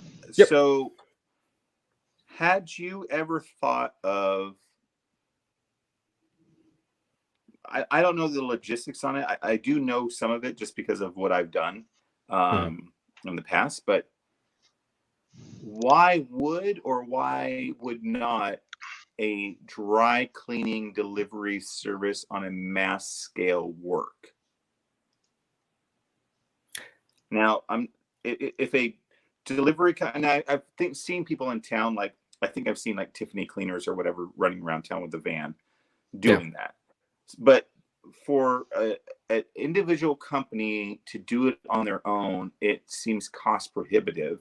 But would it be that way because most dry cleaners are independently owned and operated, and they're not like big companies? Would it not be something that you might be able to tap into? And I don't know how many people would be able to jack that idea. Maybe there are, but you specifically are in that industry, so you would know more about it. But on a mass scale, like, I don't know, because everyone always says the Uber of whatever, but is that something that could be done on a mass scale, like literally delivering those to people? Because it seems annoying. At least I find it annoying, and that's why I rarely do dry cleaning anymore. I mean, some people have to, obviously, because I don't want to have to go drive to the place just to get out and get my clothes and drive back. And I know some people maybe do it on their way home from work or whatever, but it just seems like more of a cumbersome task. Clearly, people are willing to not drive to a restaurant in which they could pick up their food. So I think they might be able to do the same thing with not wanting to pick up their dry cleaning. Or is that something that is just an idea that's silly? No, I see where you're coming from. It's just that with dry cleaning, a lot of places offer delivery and pickup. Okay. But they do it for free. I don't want to do it for free. No, I wouldn't want to do it for free either. But there's a lot of restaurants that might offer it for free as well if they order a certain amount of food. Mhm. But on a vast scale, you could say it's the same approach for food delivery to say, yeah, you could hire a delivery person to do that, but guess what you have to do for 8 hours is pay them minimum wage to sit there and wait for a delivery order to come. Where the advantage of a service that does it at scale, Mhm. all they're doing is paying a percentage of, the delivery company is charging the person a fee, and then at the beginning of the ticket, you can ask the person if they want delivery or whatever, or if maybe it comes through the website of the company or whatever, because it could be a pickup delivery thing too. They get a sliver of the deliver. Yeah. So, I don't know. It just seems like something that it could be annoying to do, and maybe you are totally cool just having a small business and not doing anything like that, and that's totally fine too. I'm just wondering, I think it could be done on a mass scale, just taking the same mindset of food delivery and just applying it there. I think it's Yeah, to take I've cost. thought about it. I thought about it and I looked into it and I was like, I don't want to do it. Okay. I don't want to manage it. I don't want to hire the person. I don't want to get another vehicle to be able to do that, or pay for their insurance. You You don't have to know, do any of that because Well, he was they talking more on the Uber of dry cleaning. Like yeah, they'll be independent contractors. drivers would be. So it's oh, kind of like it's okay, gotcha. it's similar to how like dry cleaning happens here in rural Iowa. We have a dry cleaning company. They collect the dry cleaning. They take all the dry cleaning and deliver it to a plant in Des Moines. Hmm. Charge me a fucking huge, if I want anything dry cleaned and I want to pick it up in Des Moines, in Newton, charge me a huge markup to bring it back, and I pick it up from them. And it takes even longer than if I dropped it off in Des Moines to the same company that's doing the plant. Yeah. That's like, it's the scale and pricing. Like, I hate having my suit dry cleaned because it costs so much money. Do you do your own, Gideon, or is yours outsourced? Yeah, we do everything on site. We have Okay. inside our business. So yeah, I see what you're saying, Nick. It's like we don't send anything out, and then on top of that, it's like when you deliver clothes to people. I'm not saying this happens at our place. Like, of course, we have our own fair share of complaints. Stain doesn't come out here or there, right? Yeah. But then when you give it to them, and they complain, it's like, well, you're gonna have to bring it back. The driver has to return it, and yeah, they're gonna return it, whatever. And then it's like, well, when I can just deal with it right then and there in front of them, it's like, okay, yeah, all right, just give it back to me. I'll get back to you next day. Just come pick it up tomorrow. Yeah, you run into similar complaints with restaurants of, oh, my food was cold, or it was late, or whatever the case may be. So yeah, while we're talking, I was just thinking of it as another idea or business revenue stream or something. I bet you somebody at some VC firm has a pocket company that's working on this, and the VC is like, we keep giving you money and you guys aren't fucking delivering anything. Well, there's that thing called Mint Locker. Have you guys heard of that? Yeah. No. They mostly go to like high rises though, right? I have no idea. I mean, there's one around us. It's just basically just a drop off store, Nick. Zero human interaction, right? Nice. It's just like a locker. You input your information. The locker opens up. You put your bag in there. They pick it up. They clean their clothes like 3 or 4 days later, and then they put it back in the locker for you. And you come by and you pick it up. Have you ever dealt with Amazon Locker before, Nick? Yeah. One time. So exactly like that. Yeah, think of it on that scale, but like a locker that you would have been in school, like a gym locker. Yeah, it's the same concept where there's like a computer and you put in your code and it pops it open. Yeah. But it works two ways, where Amazon Locker only works the one way. Yeah. But so I've worked at Amazon Flex, which is basically delivering Amazon packages. I've done the food delivery. I've done Uber. I've done Lyft. So it could even run very similar to Amazon Flex, where it's like all the stuff's done at one time, as opposed to food delivery, which is very instant. Pick up food and you're doing this a bunch of times. Or Amazon Flex, you went into the place, right? You picked up all the stuff that you're delivering. Mhm. and then you went out on your route. Yeah, you have a route, and yeah. See, and that's the thing. It's like I could do something like that, but then I start getting into like the logistics of like, okay, I need to track them. I need to make sure they're all, give them the route. I mean, there's apps for that. It's where it's like you give your driver, here's the address. This many addresses for all these orders you're picking up and you're delivering, right? And it's like it'll You route would you. need to develop your own app. Yep. Well, there's apps already Well, out there for that. Well, white there labeled. are- Basically, it's a white labeled app. Yeah. White labeled delivery app. Yeah, and it's like just all this extra stuff. It's like, dude, I've got enough going on. I'm It's sorry like- for giving you the business idea. My apologies. No, I mean, So- it's not. But that's I'm what gonna- I'm saying. Maybe you want to keep good small scale of your business. I get it. I can understand. Gideon, I think I'm just gonna ship my suit to you. Can you put it in Mint Locker for me and then ship it back? Yeah, dude. Yeah, just ship it over They're to me, man. Dude, cheap. I'll mail it back to you, man. It's like $13 for a 2-piece suit. I'm like, my last suit, just my jacket cost me $30 to get cleaned here. Holy shit. Yeah, and I was like, "Are you kidding?" I was like, "I'm never fucking using you guys again." Are you in a small town? I live like 45 miles from Des Moines, which is the biggest city in Iowa. But my office is in Des Moines. Like when I was working in the office, I was like, I'll just take it to Des Moines, pick it up. Sure. Yeah. Fuck these local guys. You're These going- guys are screwing me.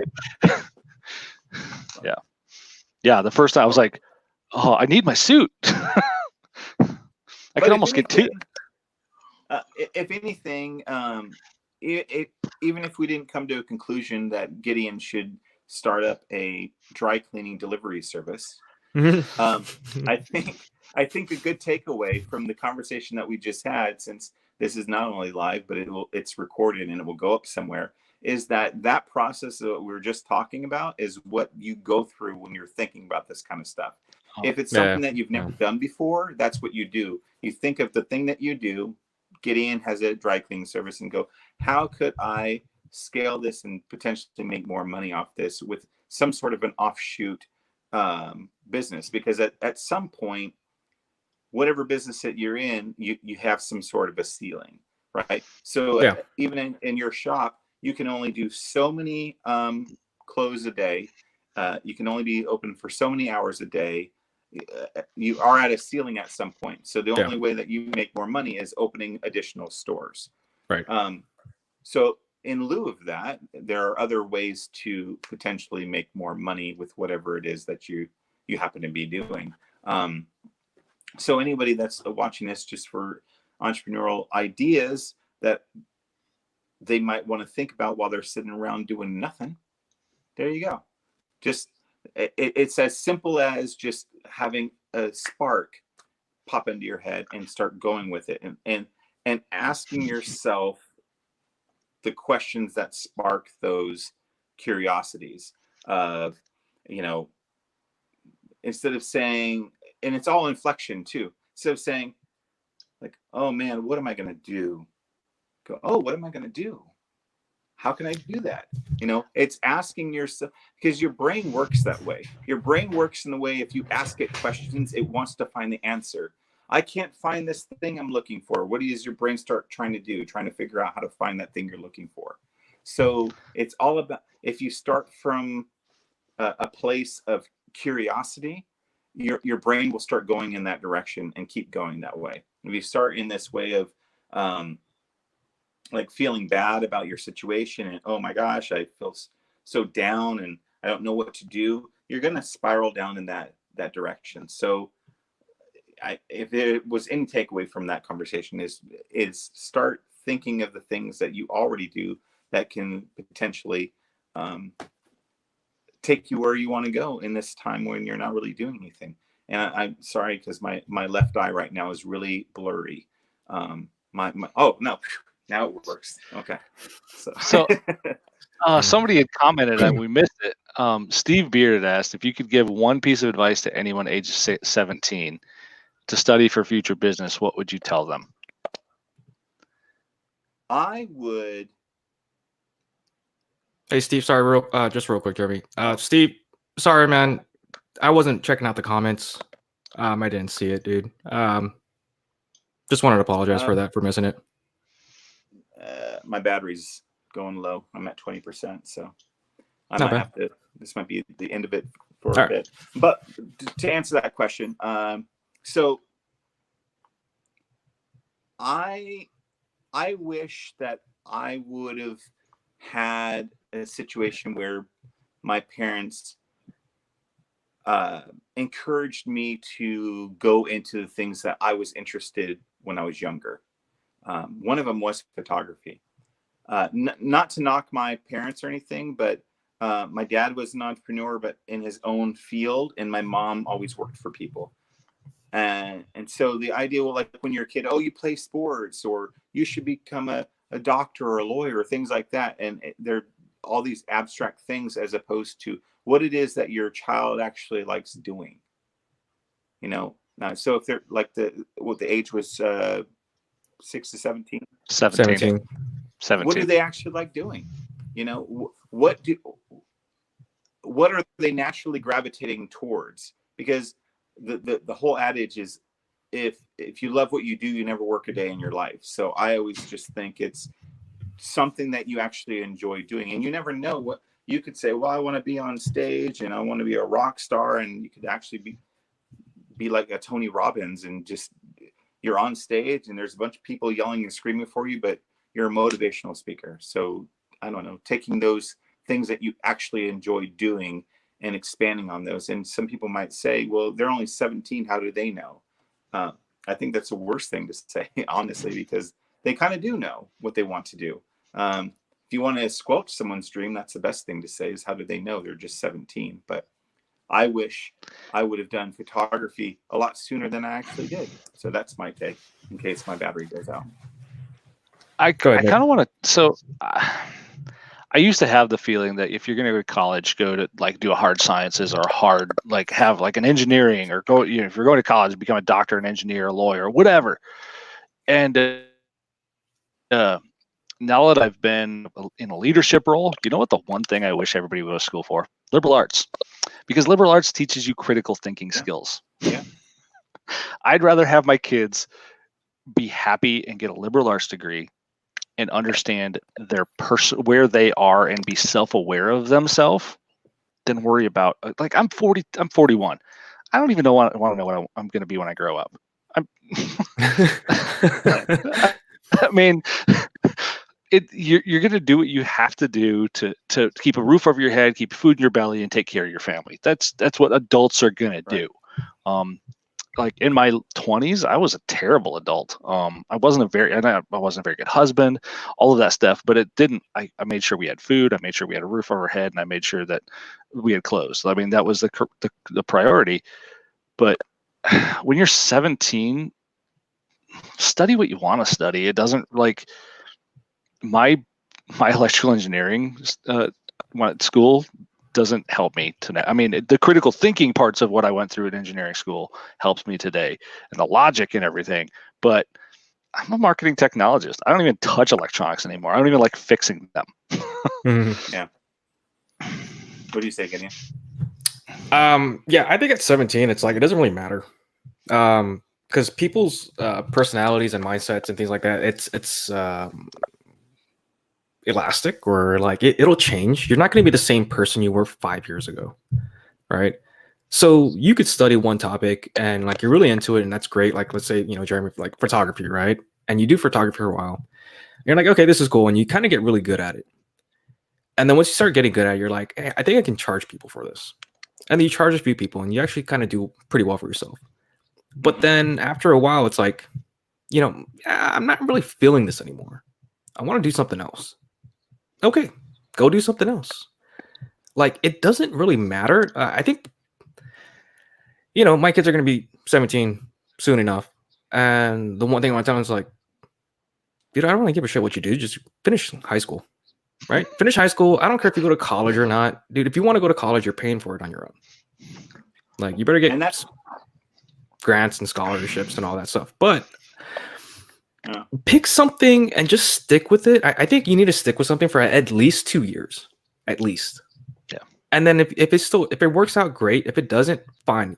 The only time you waste is 2 years. 2 years is not a long time. It really isn't in the grand scheme of things. And the older you get, time seems to go by faster, right? So Dude, 2 years, fine. But just find something that's valuable, I think, that other people find valuable, that you can, you know, something that you can provide value to others, and they will pay you for that. My big, it's not necessarily a political thing, but my push for free college, at least like those first like 4 years, I don't really see any differently than saying, oh, we're going to pay for K through 12. Why don't we pay for K through 16? Is Mhm. somebody in high school can get the baseline information that they need to learn, but start loving something, and then they can spend those next 4 years where they think more with an adult brain of how they might make money doing that. Because yeah, I could have loved photography, but if I didn't know how to make it into a business, I could still sit here and say I don't know how to make it into a business. Have I charged people? Sure. Have I made a bunch of money? Sure. But I didn't go to school to know how to do it as a business. I would have liked to have learned that. Yeah. But in those 4 years, and you mentioned it about not wanting to pay for it, and I totally understand that. But if we had a more educated workforce, instead of them being only educated to a diploma in high school and only have that information available to them, I think we'd be better off as a society personally. But I Mhm. think that they could, whatever it is that they wanted to do, if they were in some sort of shop and they wanted to take that somewhere, or it was liberal arts, or they really liked computers, that's great. So let's give it another 4 years and allow them to figure out how to make income doing that. Like really make income, not just get, okay, we're going to just prepare you to get a master's in whatever. It's no, we're going to prepare you by the end of these 4 years to be out in the workforce and start your own business doing that, because the world is changing. I believe the idea of people working for other people is slowly going to go away. We went from a manufacturing type society to a service-based society, and now it's not that we're not going to be that anymore. We're going to be a manufacturing and service society, but on our own. You're talking about like everybody kind of starts to become their own brand. Not even just a brand. It could be, you can make, it could be, I'm the Jeremy Womack brand, or I can make whatever business I want. But we're shifting to what we're eventually going to be. We went away from manufacturing. We're not that anymore. And this whole thing is showing us that we're going to go away from it being service driven, meaning that Mhm. somebody else has the business and we work as service people in that business. It's going Mhm. to change to us being the people, whether we're manufacturers because we have a 3D printer, or we're making masks, or we're doing Yeah. whatever, or we're an artist and we are a photographer, a painter, a sculptor, or whatever, or we have some sort of service. We know how to, we used to work for a plumber, a company, and now we're our own plumber or electrician or whatever. Now it's going to be us having our own thing, and that's where I see things going. Maybe they're not here right this second, but I guarantee you they're coming, because all of the things that we are acquiring, even this video chat we're doing now, are going to make those things possible. How easy it is to build a website. You see Wix, you see Squarespace, all over the place. Mhm. People build their own stuff. It doesn't necessarily mean it's the best. Doesn't mean that if you go to Fiverr, you're going to get the top-notch stuff, but you can get a logo, you can get something.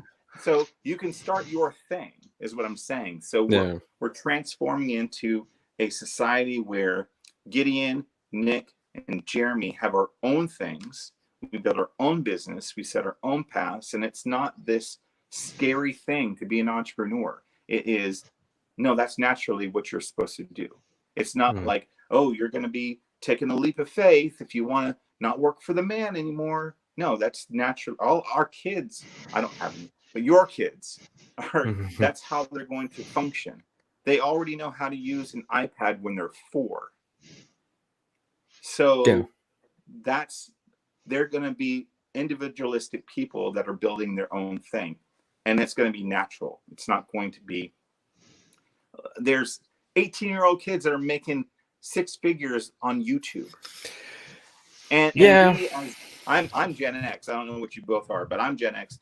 We kind of look at it and go, yes, I know about it, but we're on this cusp, a little bit analog, a little bit of digital. And we sit there and go, I'm going to attempt to do that, but I don't know how good I am at that. All these kids are like, what do you mean? Of course, this is the easiest thing in the world. And they just jump right into it. Yeah. So really, that's where things are going. So maybe a little bit to what you're saying is being our own brand, but for whatever the reason I waffle on that a bit is because sometimes people go, Kim Kardashian, oh, that's the brand. Well, you don't have to be Kim Kardashian. Yeah. You know, you They're can thinking be binary, Joe Blow, you know. the window washer, and not think of it as, can I do it? Yeah, you can do it. It's easy. And then if you just teach them, all you got to do is make them like you. That's the hardest part. Then, do you know how to wash your window? Yeah, I know how to wash your window. Do you know how to pick up poop? Yeah, I can pick up poop. Cool. Go start a business. Yep. From all If you ask 100 people and you actually talk to 100 people to ask them if you can do this thing for them, you will find 10 that will pay you to do that thing for them. Mm-hmm. It just takes the courage to talk to those 10 people. Like if somebody wanted to create a dry cleaning app, an Uber for dry cleaning, pick up the phone, and especially right now, the only people in the dry cleaning place are the owners, maybe a manager. And that's who you're going to get a hold of. Yeah. Call 100 people and you're going to get feedback from a bunch of them. And write down that feedback and then retool on your idea. Mm-hmm. I think if this can be like kind of encouraging for some people, like you want to start a business, you want to start like a service business or something, like there is literally a person who will teach your cat how to pee on the toilet. There you go. They'll invent a product to do that. I mean, not to say that every idea is going to be the best idea or the greatest idea or that something that people will pay for. It's like, dude, like I would not. Me personally, I would not pay to learn like how to iron a tie or how to iron. It's like I wouldn't buy a course like that, right? I mean, there's just some things where it's like people are just not going to buy, right? Yeah. So you kind of have to find that. We need to get out of our own head. No, you do. So go ahead, right? Try it, right? Go down the list. Just write a list of all the business ideas you want to try, and then just try it. Cross it off. You're like, okay, that's not going to work. Like, I can't collect rocks for people. Like you kind of gotta. What kind of rocks are they? Okay, and what people are they? Pretty rocks? Because look at the jewelry store, because that's all it is. Man, full of rocks and pretty metal. They got rocks everywhere. I think there's a limit. But I agree with you, Gideon. I know where you're going with it, but I just think that there's, no matter what anybody likes doing, they like collecting seashells. Go do that, and then and buff them up and put them on your website and sell them. Sell them on Etsy. Yeah. You start getting a little creative with it. Yeah, dude, I started a thank you card business, and I was doing $20,000 a month in revenue, writing thank you cards for people. Send out cards? No, fuck no. I'm gonna hang up on him. No, but So here's the thing. Here's what the internet has done. The internet has flattened the earth. So no matter where in this earth, there's gonna be somebody that wants to know how to iron a tie. Yep. Or wants to buy a seashell from California because they live in Hong Kong. Whatever. There's going to be somebody that wants your widget. I guess if there's 8 billion people in the world and you're 1 in a million, I guess there's 8,000 other people like you. How many you got to sell? To have a little niche business. You don't have to sell that much. Mm-hmm. Yeah. So it's just like you just have to find your people, find your audience, and it's tough. Marketers always say, just have to find your, build your audience. Building your audience is fucking tough. Let's all be honest there. Yeah. Building your audience for your crazy idea. Like Gideon remembers thankfully. Like that's all I did and all I talked about for a year. And then I still I got so tired of fucking running it. I just said, fuck this, I'm shutting it down. Sure. Plus the arthritis, right? Arthritis.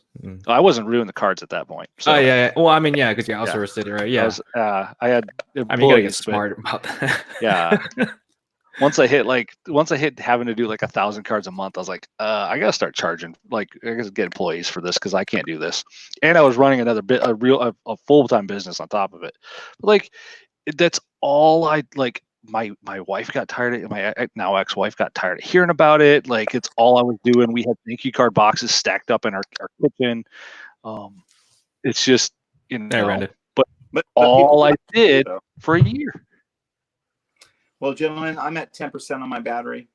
Yep, and we're So right at the I 2-hour have to mark. wrap up. So We are at Yeah. the 2-hour mark. That's awesome. yeah, It was good. I enjoyed it. I just think at the end of the day, spend your free time thinking about what you want to do with the rest of your life.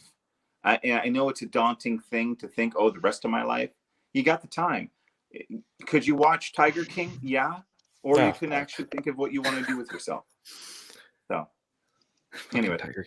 that's my comment. Yeah, and then to on top of that, like try not to be nihilistic about it. I know times are scary. It's not easy. Nobody's saying it's easy, guys. Like none of it's easy. But you do have to have like a positive mentality, or like at least wake up early in the morning. Once, stop sleeping until like 2 o'clock in the afternoon, and wake up and make your bed. If your wife is still in the bed, make the bed with her in it. Who cares? Just get up, go out for a walk, clear your mind. Whatever, man. Just do something different that's like a little bit more active and positive. I try to accomplish one thing around the house every Yeah. day. Today was building a trampoline. Yeah. Tomorrow, Took me all it's fucking sticking afternoon. on your Easter tree. No, that's my kid's problem. I don't really care. Yeah, you got to outsource, man. You outsource Yeah. those kind of work. Yeah. Yeah. So I mean, Cool. just find Awesome. one thing to do and every day, just build on it. Yeah. 1%. Just don't let that one thing be rabbit holes you go down on the YouTube about what's going on right now. It doesn't help you. So No. Yeah. Yeah. all right, guys. Well, awesome. This is a great podcast. Can't wait to watch it. Jeremy, thank you so much for your time, man. Sure, of course. It was nice to meet you, Jeremy. Nice to meet you as well, Nick. Good evening. You guys have a great night. You too, man. Do I just hit leave and we're good, or what? Yeah, I'm in the broadcast, and then Okay. yeah, if you want to leave, you can leave. Cool. I just don't want it to die.